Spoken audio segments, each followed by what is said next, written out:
Well, there's some pretty big news that's kind of breaking the internet. People are saying that you're getting another Mummy film back together. Is this true, or are you doing another? Is there In anything? 1999, a movie came out that critics dismissed as a popcorn blockbuster, and audiences turned into a generational obsession. The Mummy grossed over $400 million worldwide, and for the next 2 decades, fans kept watching it on VHS, on DVD, on every streaming platform it landed on, because they knew something the critics missed. It wasn't just a summer movie. It was a specific kind of magic that only happens when the right cast, the right director, and the right material all collide at once. 26 years later, that magic is being reassembled.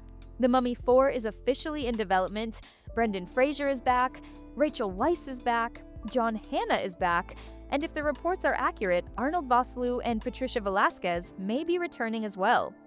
Stay with me through this entire video because there's a lot to unpack here, where this cast has been for the last quarter century, what we actually know about the film's story and production, and why this particular reunion has a legitimate shot at working when so many franchise revivals don't. Subscribe if you haven't already. This is the kind of deep dive Hollywood coverage we do here every week. Let's get into it.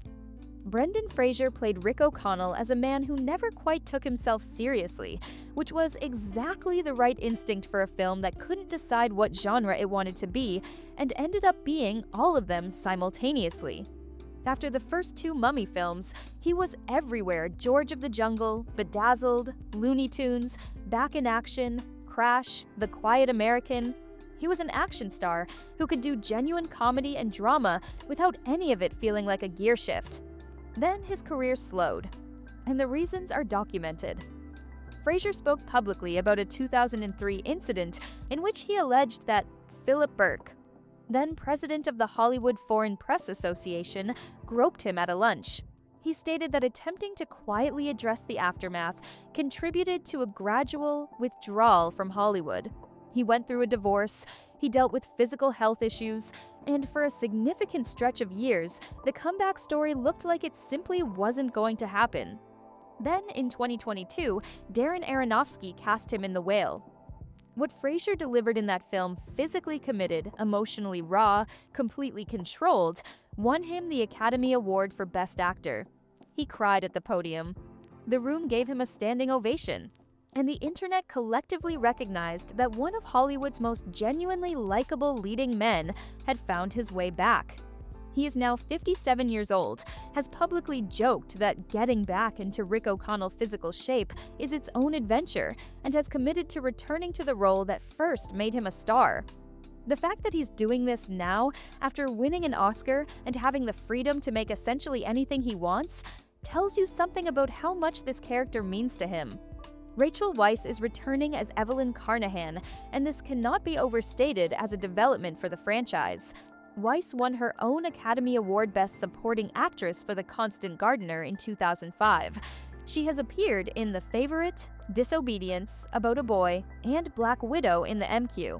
She married Daniel Craig in 2011 and has spent the last 2 decades being one of the most consistently respected working actresses of her generation. She did not need to come back to this franchise. She chose to. The reason that choice matters is what happened the last time she didn't come back, when The Mummy Tomb of the Dragon Emperor went into production in 2008. Weisz was unavailable due to scheduling conflicts and was recast. Nearly every fan of the franchise considers that one of the more significant mistakes the series made. The dynamic between Fraser and Weisz, the specific chemistry they built across 2 films, the comedy, the romance, the way they played against each other, is not something you can simply replicate with a different actress. The 3rd film demonstrated that clearly. Getting her back is the single most important piece of this production outside of Fraser himself. John Hannah as Jonathan Carnahan deserves more credit than he typically gets in conversations about this franchise. Jonathan was written as comic relief and functioned as comic relief. But Hannah brought a warmth and a genuine loyalty to the character underneath all the cowardice and treasure-hunting opportunism that made audiences actually care about him. He is a secret weapon of the first 2 films. Since the Mummy franchise, Hanna has built a consistently impressive resume. He appeared in Sliding Doors, 4 Weddings, and a Funeral, and took on one of the most entertainingly sinister villain performances in prestige cable television history as Batiatus in Spartacus. He has also appeared in Agents of SHIELD, the Italian series doc, and had a guest role on The Last of Us. Getting all 3 Rick, Evie, and Jonathan back together on screen for the first time since The Mummy Returns in 2001 is a reunion that franchise fans have been asking about for more than 20 years. We're about halfway through, and what's coming up is where this gets particularly interesting: what we actually know about the story, who's directing, and why the creative team attached to this film is one of the more encouraging signals that this isn't just a nostalgia cash grab. Stay with me, and if you're enjoying this, share the video. It genuinely helps the channel. Arnold Vosloo played Imhotep as a tragic villain, a man who committed spectacular acts of destruction for love, which sounds absurd on paper until you watch Vosloo play it with complete sincerity. He framed the role as a skewed Romeo and Juliet story from Imhotep's point of view, and that choice gave the character considerably more weight than the script alone would have delivered. After the Mummy films, he appeared in Blood Diamond G.I., Joe, The Rise of Cobra, and its sequel, along with television credits in 24, Bones, and The Blacklist. Reports indicate that Vosloo and Patricia Velasquez, who played Anck-su-namun, may both be returning for the 4th film. That would be a significant development given that Vosloo's character was, by any reasonable reading of The Mummy Returns, finished. Oded Fehr played Ardeth Bey, the Medjay warrior who spends the first film warning everyone about consequences and the second film acting on them. The Mummy was essentially Fehr's major screen debut, and he made it count. Ardeth Bey's quiet intensity balanced the louder energy around him in a way that was essential to the tone of both films.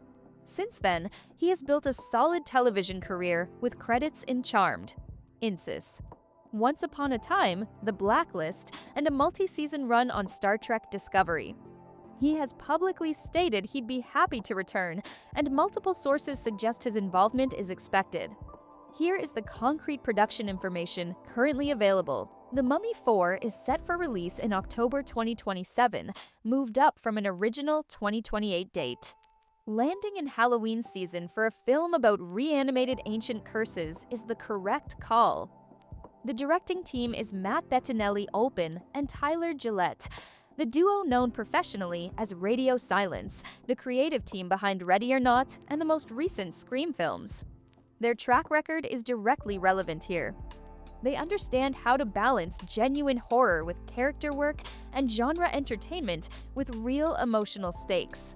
They have demonstrated specifically that they can revive legacy franchises without losing what made those franchises work in the first place. The script was written by David Kajganich, who also wrote Prey and A Cure for Wellness. Filming is expected to begin in August 2025 in London and Morocco. Critically, the film is reportedly treating The Mummy, Tomb of the Dragon Emperor as non-canon. The continuity picks up after The Mummy Returns, after Rick and Evie defeated Imhotep together, after Jonathan wandered off with a pocket full of stolen treasure, after Ardeth Bey rode back into the desert. Fraser has publicly indicated that the film will return to real locations and attempt to recapture the adventurous energy of the originals. That is not a trivial statement. A significant part of what made the 1999 film work was the texture of shooting on location in Morocco and the Sahara places that felt physically foreign and ancient. The third film lost that atmosphere by relocating to China and leaning on special effects over character work. If the fourth film rebuilds on practical locations and a cast that knows how to sell absurd supernatural stakes with genuine emotional investment, the foundational elements are in place. The 2017 Tom Cruise Mummy reboot exists as a precise demonstration of what happens when you strip out everything that made the original work and replace it with franchise machinery. That film underperformed significantly at the box office, received poor reviews, and killed Universal's entire Dark Universe concept before it got started. What that version lacked was the specific energy of a cast that believed in what they were doing, and a director who understood that the monster is only as interesting as the people running from it. The 1999 film worked because Fraser and Weisz and Hanna committed fully to the absurdity while playing the emotional beats completely straight. The 2017 film never found that register. Radio Silence has already demonstrated they understand this principle. The Scream revivals worked precisely because they found ways to make the films feel current without abandoning the personalities and dynamics that defined the originals. That is exactly the skill set this project needs. Why this reunion is different? The thing that separates The Mummy 4 from most franchise revivals is the reason these people are coming back. Brendan Fraser won an Academy Award. He could be making anything right now. Rachel Weisz is one of the most respected actresses working in film today. John Hannah has spent 20 years building a career entirely on his own terms. None of these people had to say yes to this. The fact that all three of them did, and that reports suggest Vosloo, Velasquez, and Fair may be joining them, suggests genuine belief in the project, not contractual obligation or a paycheck. The original Mummy was built on the premise that heart and humor and adventure and horror could coexist in the same 2 hours without any of those elements canceling the others out. That is a difficult balance to achieve, and an even more difficult one to recapture 26 years later. But if any version of a Mummy 4 has a legitimate shot at it, it's one assembled by the people who built that balance the first time, with a directing team that has already proven they respect legacy material, and with a script that is apparently starting from the correct continuity baseline. That's the full picture of where The Mummy 4 stands right now: the cast, the creative team, the production details, and why this particular reunion carries more weight than a standard franchise revival. October 2027 is the target. We'll be tracking every development as it comes in. Drop your take in the comments. Which cast member are you most looking forward to seeing back? And what do you need this film to deliver to justify the wait? We read every comment. Subscribe if you haven't, and we'll see you in the next one.